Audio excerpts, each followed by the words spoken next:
If you were no longer affected by the judgment of others and you stopped judging yourself, would you make different choices? Why make choices in your life based on judgments instead of on your awareness of what would create the life and living you desire? Everyone has the potency to make inspired choices. Get ready to listen, share, and experience the creativity that is you. Now, here is the host of Inspired Choices Radio Show, Possibilities Coach Christine McIver. Every Wednesday at 8 p.m. Eastern Time, 7 p.m. Central Time, 6 p.m. Mountain Time, and 5 p.m. Pacific Time on A2Zen.fm. Hello, everyone. Welcome to the show. I'm so happy you're here tonight. Whether you're listening live or you're listening in the replay, I appreciate you joining us. We have another wonderful show planned for you tonight, and I also have a special guest, so I'm very excited to see where the conversation takes us. It's a bit of a serious subject, and it's also a subject I'm excited to talk about because, you know what, it's time that we started to change things even more. And what we're going to be talking about is patterns of abuse and how they can actually change. And I have a wonderful guest with me tonight, Shirley Nussbaum, and I'll be bringing Shirley on in just a moment.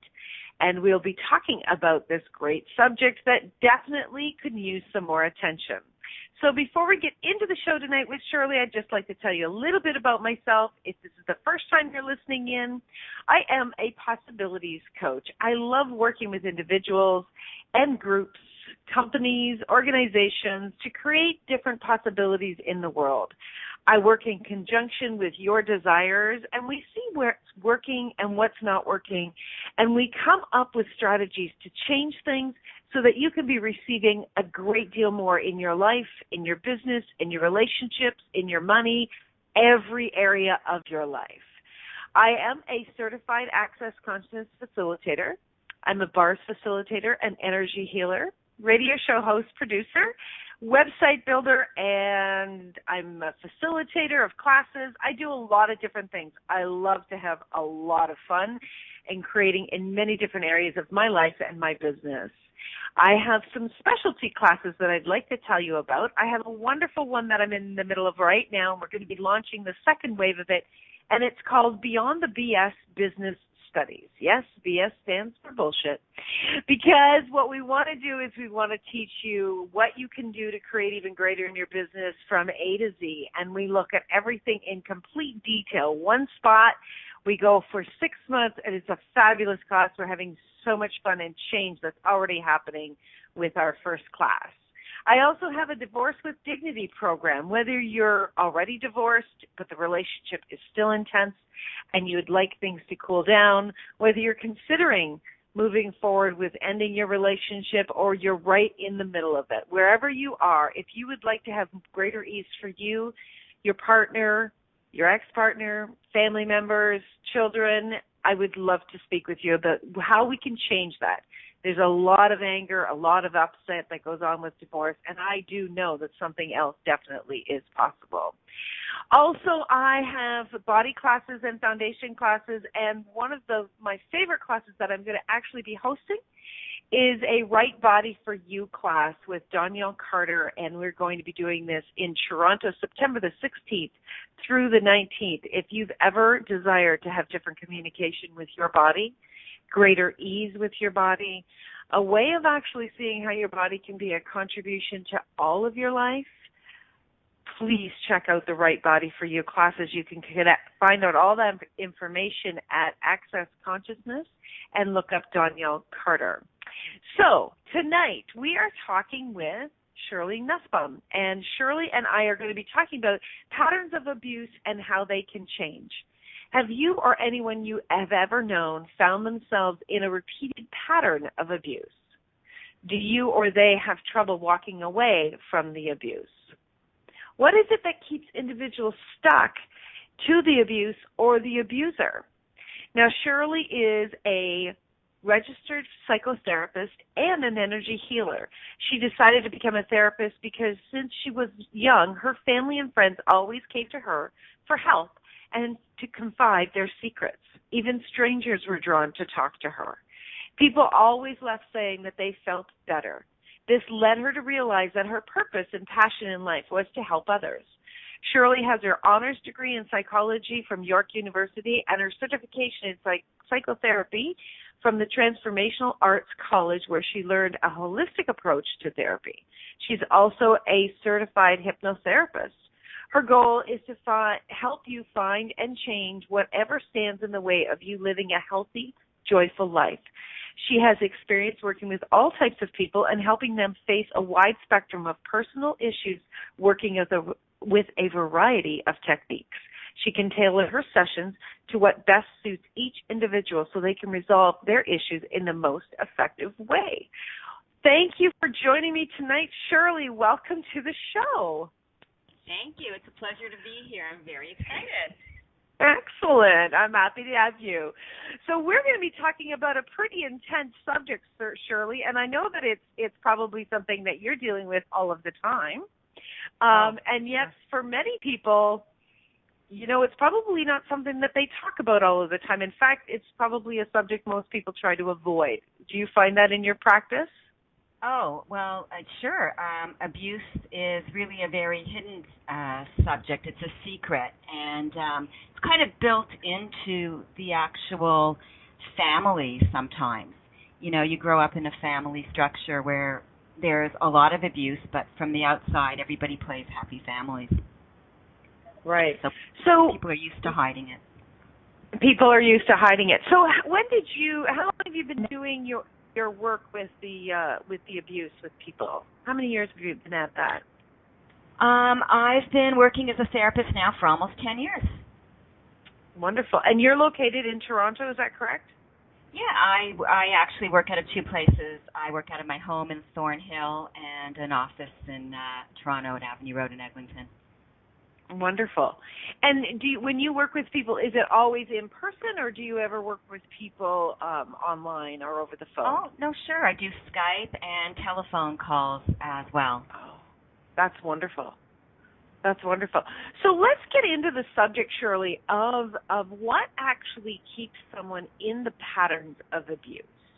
What are some of the things that you've discovered in your work that keeps them in that? Oh, well, of course, it's really individualized. Each person has sort of a unique situation that they're in.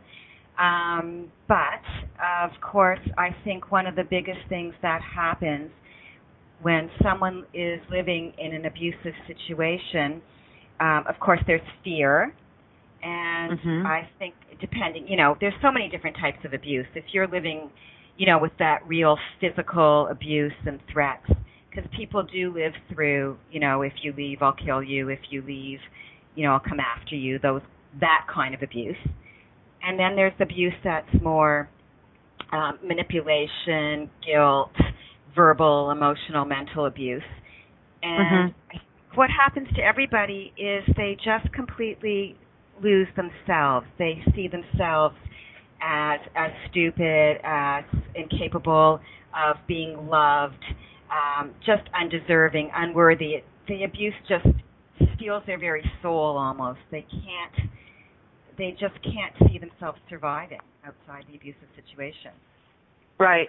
Now, do you find, Shirley, that a lot of people have come from a home of abuse, and then they find themselves choosing a partner that kind of mimics a parent or someone they were raised with? Oh, absolutely. I think sometimes people repeat the patterns, and I think sometimes what happens is it becomes normal. So I've actually had people say to me, in my house, everybody was screaming and yelling and swearing at each other, and my spouse yells at me and swears at me. But those are just words, right? That's not abuse. They don't even realize it's abuse because it's sort of the norm. Right. Right. And so where does it actually cross that line where we had allowed family to this is abuse? I'm sorry, I didn't hear what you just said. I said, where does it actually change? Where we have allowed family. We're when you have allowed family. Oh, I didn't hear that. Okay. Well, there's a difference between yelling and being abusive. So if you're yelling to your child, for example, come down, it's time to leave, and you're just yelling louder and louder, come down, it's time to leave, that's not abusive. But if you start to yell, what's wrong with you, you stupid idiot? Get yourself down the stairs. Can't you ever get it right? And why aren't you dressed right? And what's wrong with you? And your shoes are filthy. And there's a huge difference. Yelling and, calling someone names and swearing at them, you've crossed the line. Right. And Shirley, have you noticed a difference in, okay, so let's talk about the person who's being abused. Have you noticed a difference in the abusee's pattern over the last 10 years? Like, has it changed? Are they getting stronger? Are they getting weaker? And that's a judgment, but do you know what I mean by they well, I think go ahead. A person who's been abused, when they first come in for therapy, a lot of people they're so lost. Their whole belief system is I am undeserving, I am unworthy, I'm unable to do this, I am unlovable. They just, they don't exist. They don't see any choice for themselves. They don't see, it's all based on fear, on hating themselves, on a core belief system that says I am bad, I am unworthy, I am stupid. Mm-hmm. And what I hope to do and what I work with people to do is to change that belief system to I am deserving, I am worthy, I am capable, I am lovable. Because once you can see that there is change, once you know that you have choice in life, that's like the biggest moment. I don't have to be in this situation. I can leave. Right. So are most abused individuals, do they have some level of I don't deserve to be treated with kindness? Do they have some level of that going on in their belief systems? You know what? I think, of course, it depends on how long a person's been abused. Did it start at home? I think someone who's been abused and put down all their lives and then marry someone who does that, yeah, it really do feel that way, And then there are other people who come from pretty, balanced homes, and no home is perfect, obviously, but, pretty functional homes, and they meet somebody, and that person, when they're first dating them, seems pretty good, pretty healthy, and then they get married or move in together, and things start to change, and I think, that type of person who is abusive kind of knows who their victims are. It's kind of like we have vulnerable written across our foreheads, And they slowly, sort of oftentimes isolate that person, start controlling that person, and it's often a little bit of a slower slide in, and all of a sudden you're like in the muck and don't even know how you got there. Right. Exactly.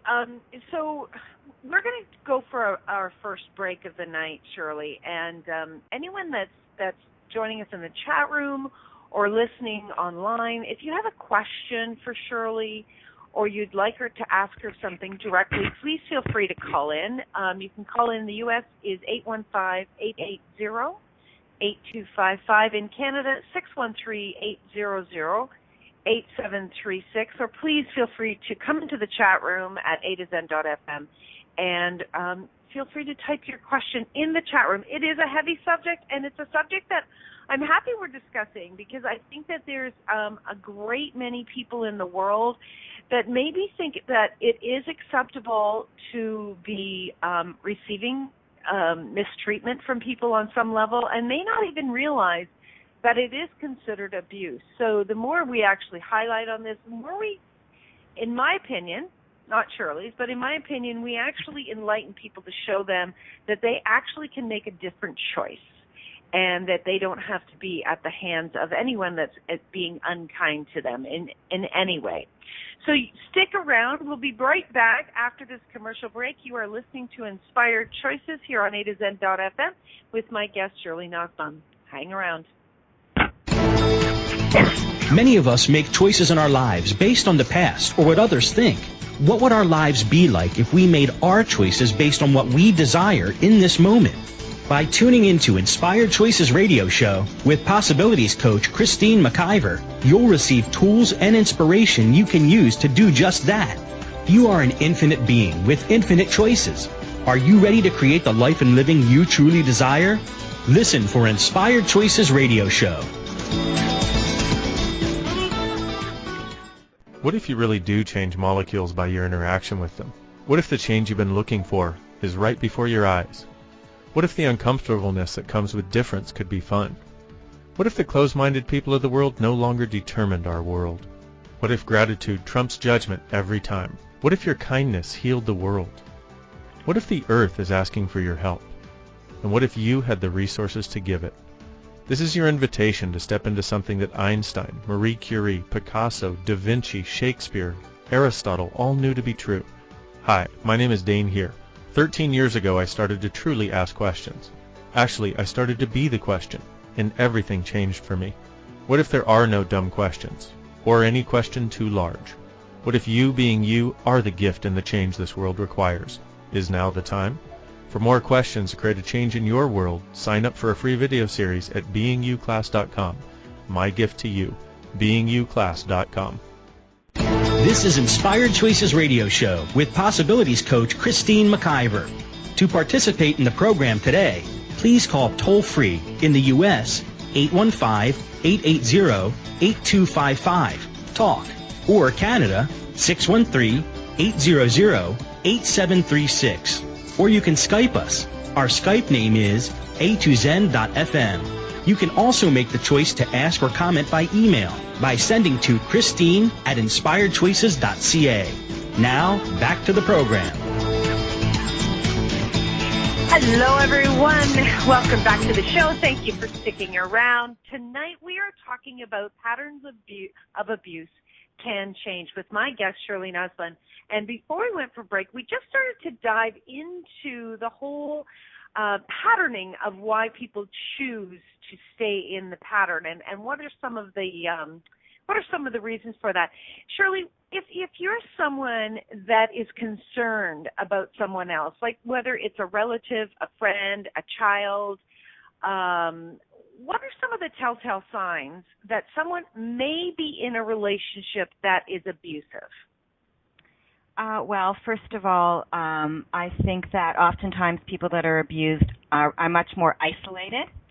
They maybe stop calling, they stop coming out, they may be very uncomfortable when you call them, they make plans, they cancel plans, and oftentimes the person who is the abuser might move you sort of a little bit out of the city, away from your friends.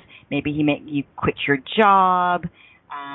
Just you stop your regular patterns of, pre-abuse behavior. Okay, so you may end up changing how you socialize. Oh, absolutely. You change, and I think sometimes you're with an abusive person who's very controlling, so they want to control how you dress. They want to control whether you're wearing makeup or not, or stuff like that could also change. Maybe you used to color your hair, and now you're not allowed to color your hair. Or, it could be a man that's being abused by a woman too, and maybe he's not allowed to go out with his friends anymore. Or, there are so many ways that things can change. Now, that's a subject we don't hear a lot about, when a man is being abused, and oftentimes abused by, being abused by a woman. How else can that show up for a man? Well, I think it's very similar things, like the social things. I think, like they'll make excuses to their friends, make jokes, oh, the wife doesn't let me, or, you know what I mean? Maybe they just go to work and they don't go anywhere else. Maybe they even have strange bruises. There's a lot of stuff that goes on, and it's so not talked about. People don't believe a woman could be abusing a man. And so do you find that for men, that they are being physically abused? Is that as common as it is with the ratio to men to abusing women physically, or is it more the mental verbal abuse?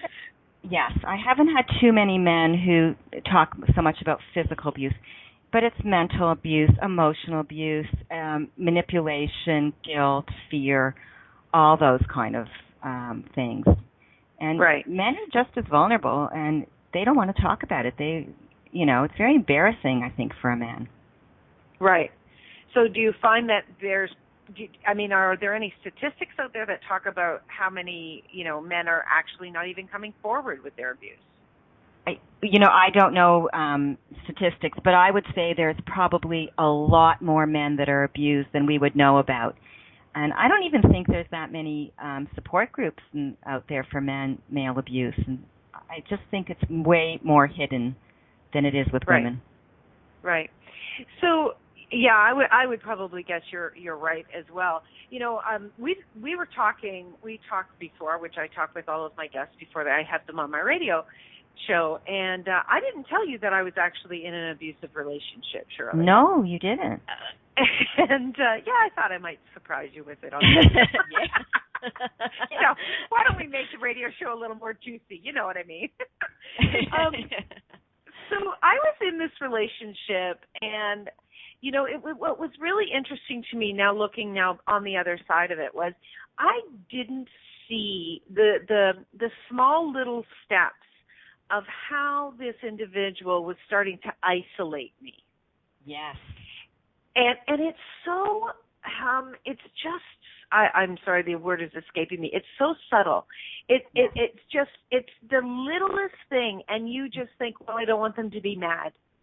Mm-hmm. Or, I don't want them to be upset. Or, he worked a hard day. Or, what would be best for the family. And it was really, really interesting that slowly, what was occurring was I was stepping away from doing any job that would take me out of the home. So I had a full-time job out of the home, and we had a child together, and our child got sick when she was just over a year old. And it was this it was just sore throats and ear infections, but they kept happening. And it was nearly like convenient, because this person was able to convince me that it would be best for our child if I was to be the only one that took care of her. Oh, abusers are highly manipulative. Like nobody can take care of her like you can. You're her mother. You know her better than anyone else. And it was like, oh my gosh, like I have my child's health in my hands, and how neglectful of me that I would think to go out to work. Mm-hmm. And so, I agreed to that. I walked away from what was considered a very good job at this, in this world. And then I had another job that I was self-employed. I had a business where I would go out and I sold skincare and makeup in people's homes. I would do maybe one or two shows a week in people's homes. And every time I would go to choose to do that, there would be some mysterious uproar would happen. Well, I don't feel well, or there would be a fight, or it was just like this continuous problems would come up. And it wasn't directly, I don't want you to do this, but it was all of these things that eventually you somewhere in your mind you put two and two together. Well, maybe I shouldn't do this, because every time I do this, it's a problem. Yeah. How common is all of that? Oh, I think it's very, very common, because I think, the abusive person is usually a very, very controlling person, right? And they want to get you all to themselves, and the less outside contact you have, the easier it is to control you and how you feel about yourself, right? So they get you away from their jobs, from maybe your family, your friends, and maybe it's like, oh, that person's not nice to you. I don't want to hang out with that person. And slowly, you realize your network is getting smaller and smaller and smaller. And then where do you have to turn if you decide that you're not happy? You have no one to turn to, so you're stuck. your step. Right. And you might also think, no one else is going to love me, care for me, or be there with me. Look, no one's here. Right. So they get you alone, and then you're just thinking to yourself, this is the only person I have in my life. Everyone's kind of walked away. Absolutely. Okay. So how do we start changing this? I mean, it took me, Shirley, I would say I probably left at least 10 times before I left for the final time.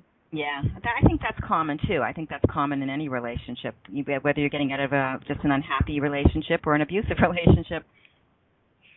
So how do we begin to, what are some of the steps to begin to take people out of these patterns of abuse? Well, I think one of the biggest things is, when you're in an abusive relationship, I think often the victim thinks, if I just do this right, he'll be happy and everything will change. If I cook the perfect meal, if I earn this much money, if I buy the right gift, if I scrub the floor just so, right? And you're always trying to do something to make the abuser happy, and maybe this whole situation will change. But the truth is, the abuser is never going to change. The victim must change. So I think the first step is for that person to sort of have an awareness that, yes, I am being abused, and acceptance that this is the situation, like awareness plus acceptance equals change, basically. And that person is not going to change. I have to change. I have to take the steps to get out of there. The abuser will never change. The abuser will never change. No, the victim has to change. Right. How long do you find, Shirley, it takes, I'm sure there's not a norm, but what's been your experience of working with someone to get them to the point that they can actually choose to leave? Oh, I think everybody has their own breaking point. And sometimes when you're in a relationship, you stay for the kids, or you stay maybe for the lifestyle, or, because you haven't been able to work, you're afraid you're not going to have a job, or what will the parents say, the neighbors say. So I think it often takes a long time to just finally say, I can't do this anymore. This is not the way I want to live. I deserve to be happy and healthy. Right. I think it takes a long time.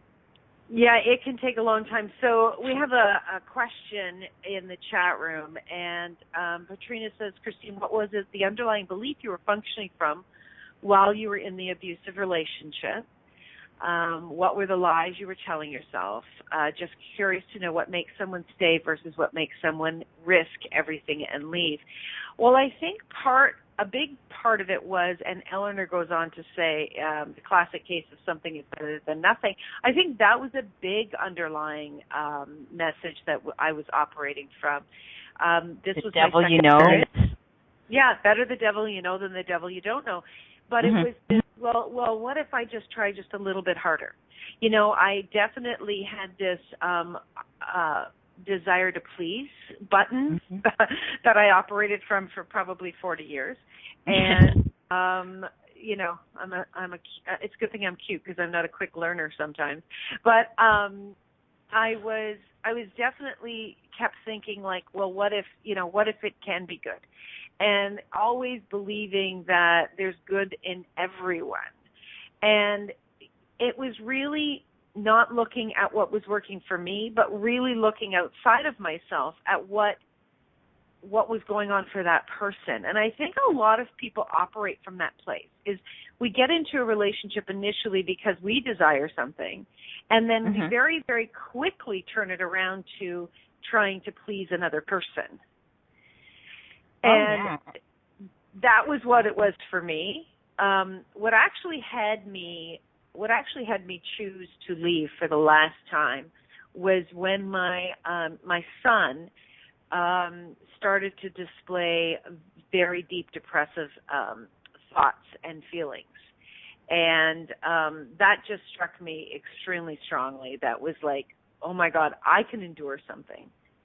But to imagine that it really was affecting my child in such a deep way, that was the piece that had me leave.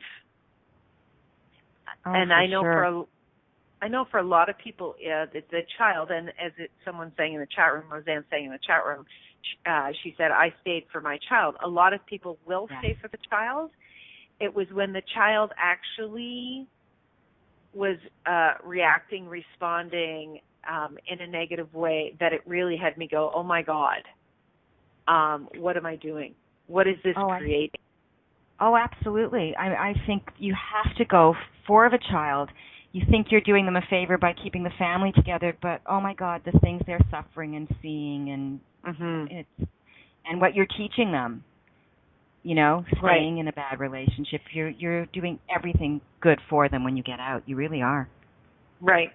So when we come back, we're going to go for our second break, but when we come back from the break, I'd really like to talk about how the people that have finally chosen to leave, how they can ensure that they're not passing this pattern on to their children. And what are some of the steps that we can be taking to really identify if there needs to be more conversation and more work around that with our children. So you're listening to Inspired Choices here on A2Zen.fm. We are talking about patterns of abuse can change with my guest, Shirley Nussbaum. And when we come back, we'll continue this great conversation. Stick around, everyone. Many of us make choices in our lives based on the past or what others think. What would our lives be like if we made our choices based on what we desire in this moment? By tuning into Inspired Choices radio show with Possibilities coach Christine McIver, you'll receive tools and inspiration you can use to do just that. You are an infinite being with infinite choices. Are you ready to create the life and living you truly desire? Listen for Inspired Choices radio show.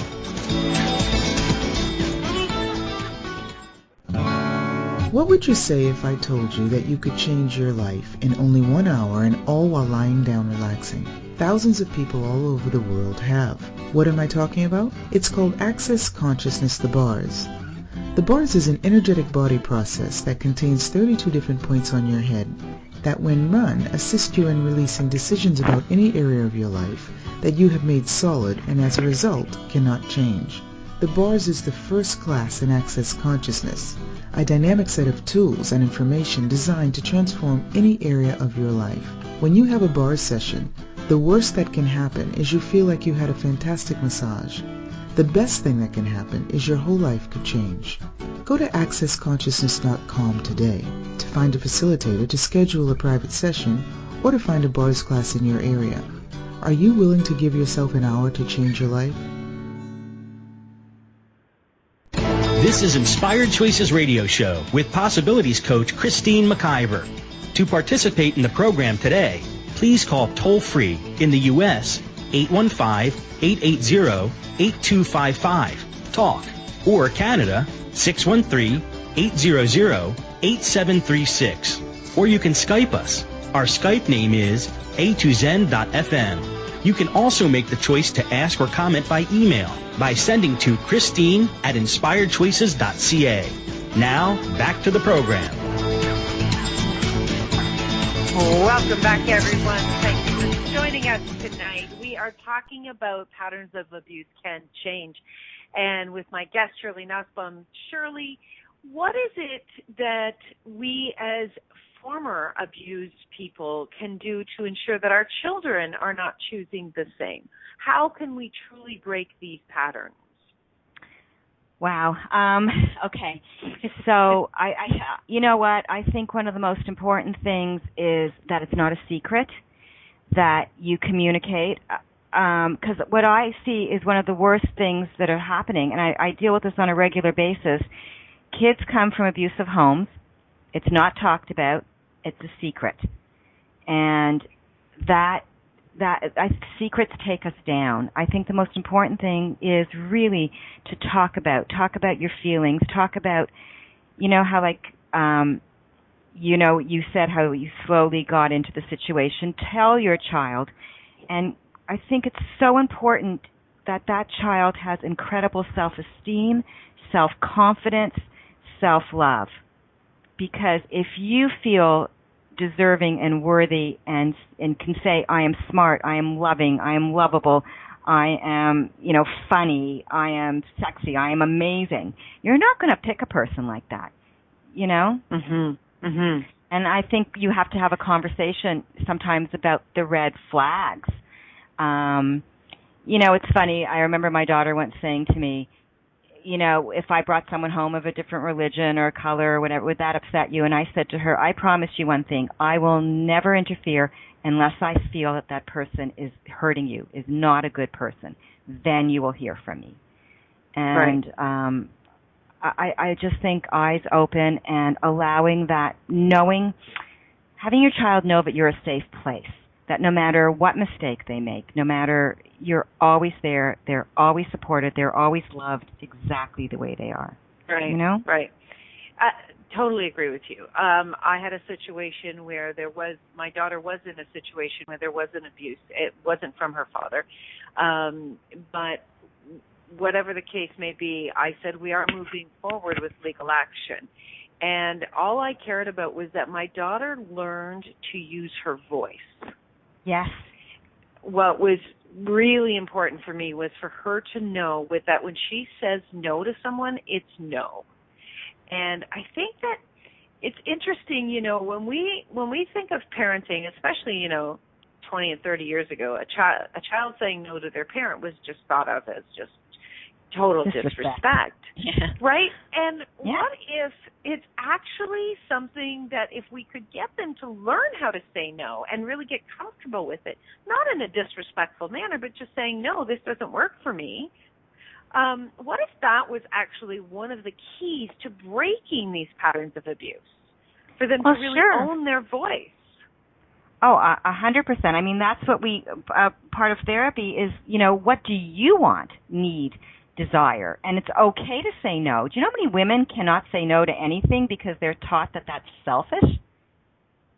Oh, that just makes me want to throw up. It's, you know, and I basically have to say to people, look, the only thing that is selfish is that if you have a child and don't feed them. I mean, if you have to take care of yourself.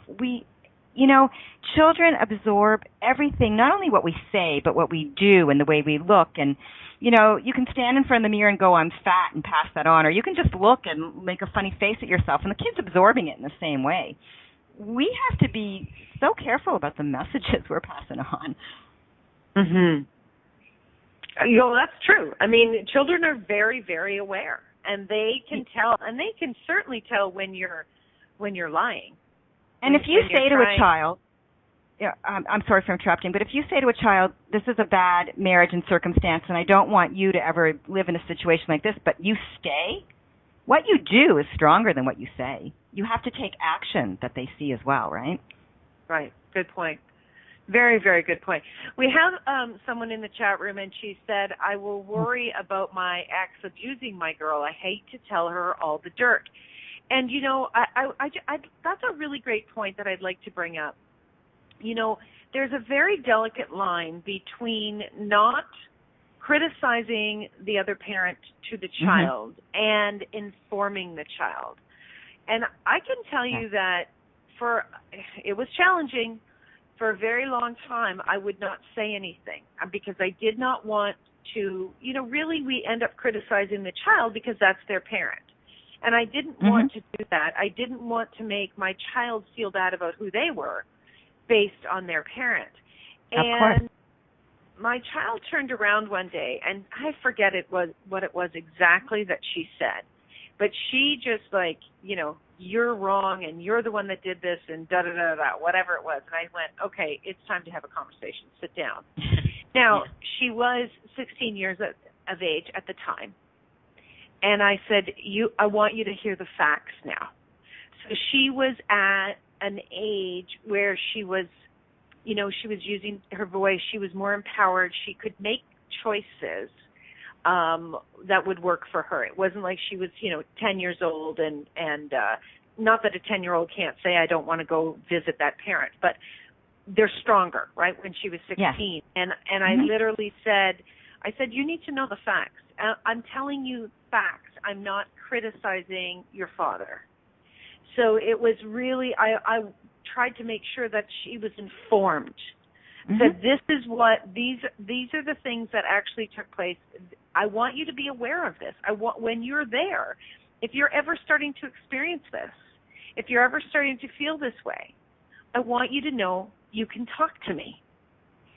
And we're not going to, hurt your father or anything like that, but I want you to know that you can make different choices. And that's exactly what started to occur, is she started to communicate with me. And oftentimes when the partner leaves, the abuser will start to use the children in that way. Is that not correct, Shirley? Oh, absolutely. I think an abusive person will do whatever they want to get control. They don't want to lose control, so they will use the children. Absolutely. Mhm. And what do you find happens with the children? I mean, the children, they still love their parents. I mean, they do. You know what a very odd thing is, and I've read about this more than one time. Sometimes, let's say there's abuse going on in the home and both parents are there and the police are called. Those kids will protect the abuser when they're very, very young because they're afraid that they're going to be taken out of their home. Mm-hmm. You can just see how they're so, I don't know what the right word is, like mentally exhausted or terrified. There's so much fear. Mm-hmm. And I think when you're deciding what to say and do with your children, it's always safety first, right? What is in the best interest of my child? Right.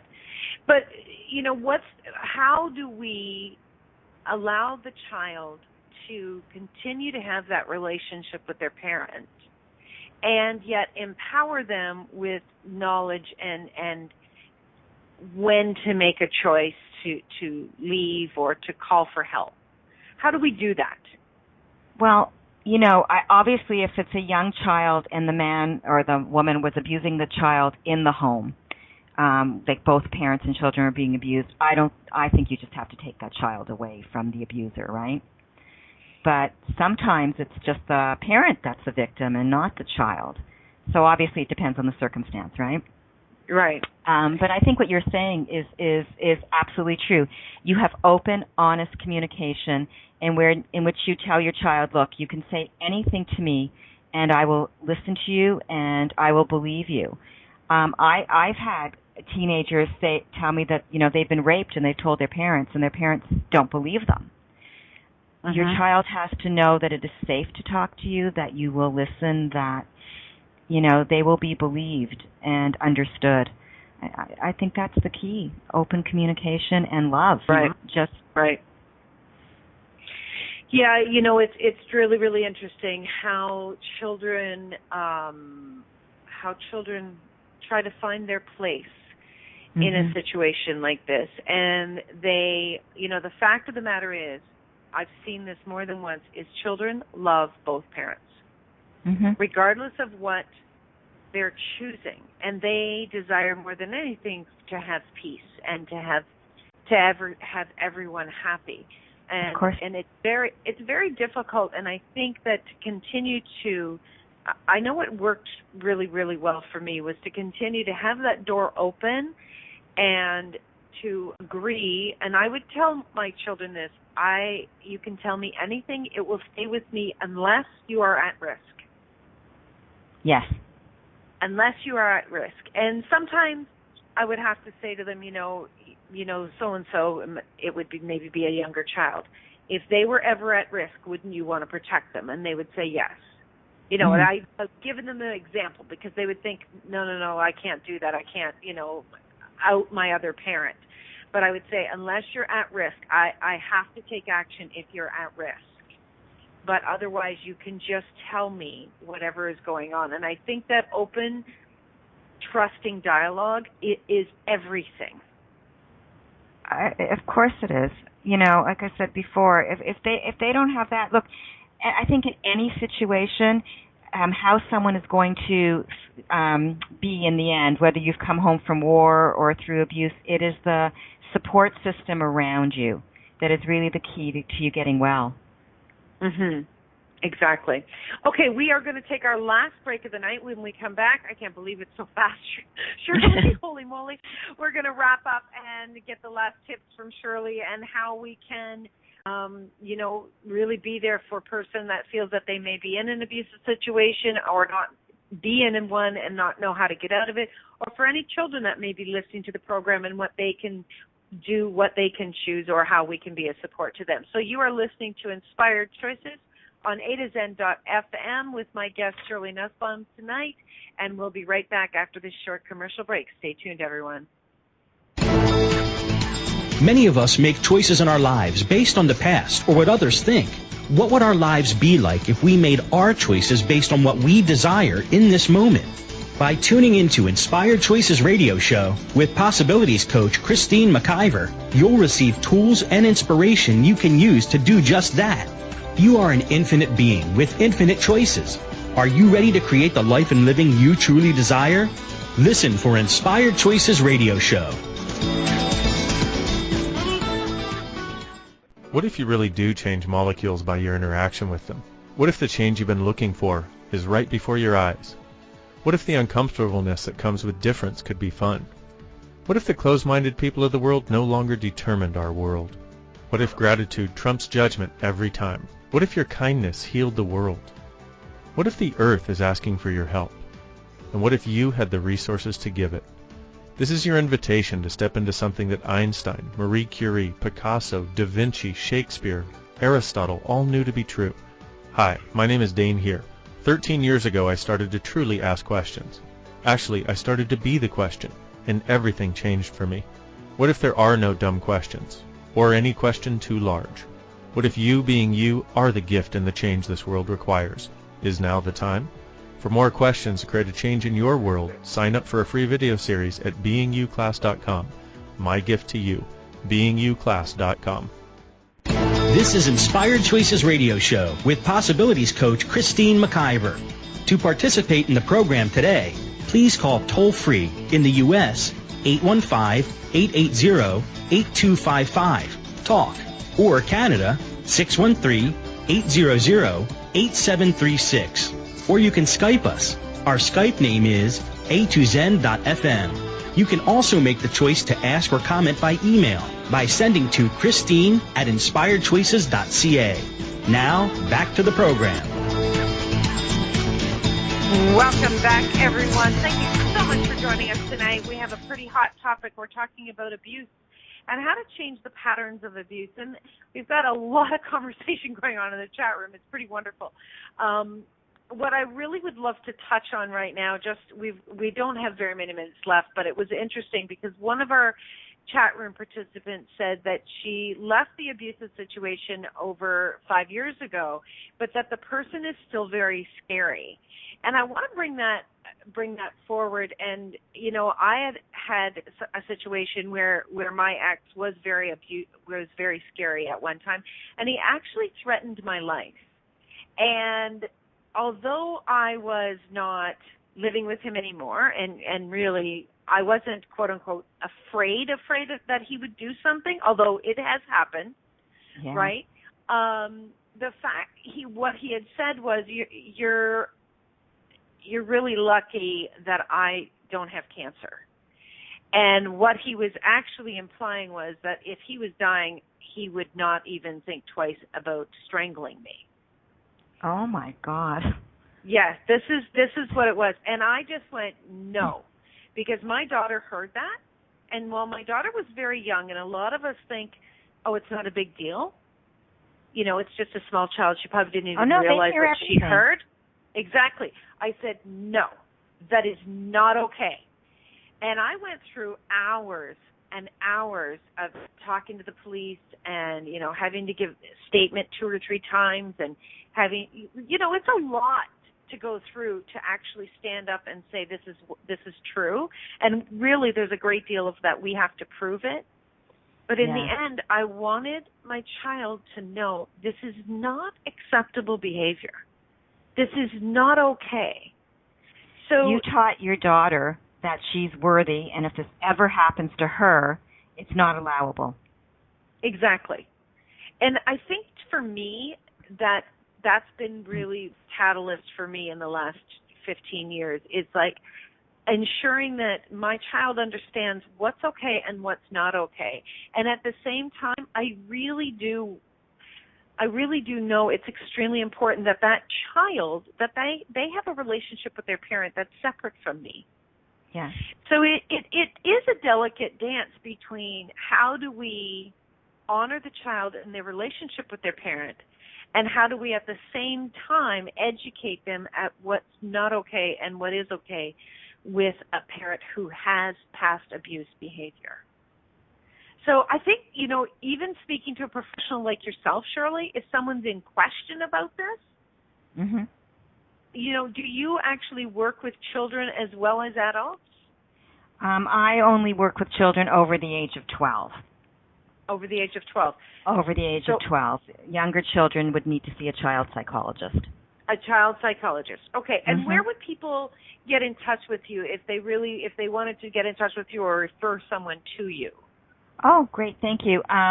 They could call me. My phone number is 416-995-2854, or they can find me on my website, which is changeyourway.ca, and my email is info@changeyourway.ca.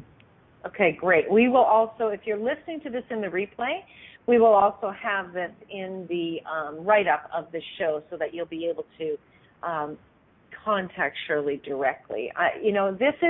This is such an important topic, and it's such a delicate topic. And whether you're experiencing this personally now, or you know someone or you don't know someone now, there may be a time when someone will come across, or you may think, like you were saying at the beginning, Shirley, that their social behaviors have changed a great deal, that reaching out to you might be necessary at that point. So I'm so grateful for this conversation tonight, Shirley. Oh, so am I. I see so much pain, and it's such a horrible secret that I think way too many people walk around with and never talk about. And it affects your entire life. It does. And, I came from a normal family where there was chaos. I think most people had that. I never saw any physical abuse between my parents. It wasn't as overt as what I'm talking about that I personally experienced. Mm-hmm. And so I don't think that a lot of people out there seriously know how to identify it. And I think that's, go ahead. No, I was just going to say that you're so right. When you cross a physical boundary, people know you're not supposed to hit me, or you can't be an inch from my face, or that hurts, right? But people don't recognize when their mental, emotional, even spiritual boundaries are being crossed. Right. Absolutely. So, if something doesn't feel right, if you are feeling bad about yourself based on something someone is saying to you, please reach out. Please put your hand up. If you want to contact myself, you can do so at inspiredchoices.ca. If it's something that I'm not able to deal with, I will definitely pass you on to Shirley, or we'll find someone in your area who you are comfortable with. But above all, please put your hand up and ask some questions. One of the things that I believe very strongly, Shirley, is when I'm happy in the world, I add to the happiness. 100%. So when each and every one of us take responsibility for our own joy, we change the world and we add that joy into the world. So thank you again so much for being here tonight, Shirley. I certainly appreciate it, and I certainly appreciate the work that you're doing in the world. It definitely is making a difference. If you know of someone, it was a pleasure. You're so welcome. If you know of someone who is looking for something new possible in their life and they would like to have a change, you can reach out to Shirley at changeyourway.ca, or you can contact me, Christine, at inspiredchoices.ca. Be sure to always check into what choices you can be making. And remember, you can always make another choice. Please come back next week where we'll have another exciting topic where we'll be taking your questions and your comments and seeing what else we can create in the world that will create greater. Thank you, everyone. Have an amazing week. Thank you for choosing to listen to Inspired Choices Radio Show. Christine McIver will return next Wednesday at 8 p.m. Eastern Time, 7 p.m. Central Time, 6 p.m. Mountain Time, and 5 p.m. Pacific Time on A2Zen.fm. We hope you'll join us. Until then, have the best week of your life by making the choices that bring you all that you desire.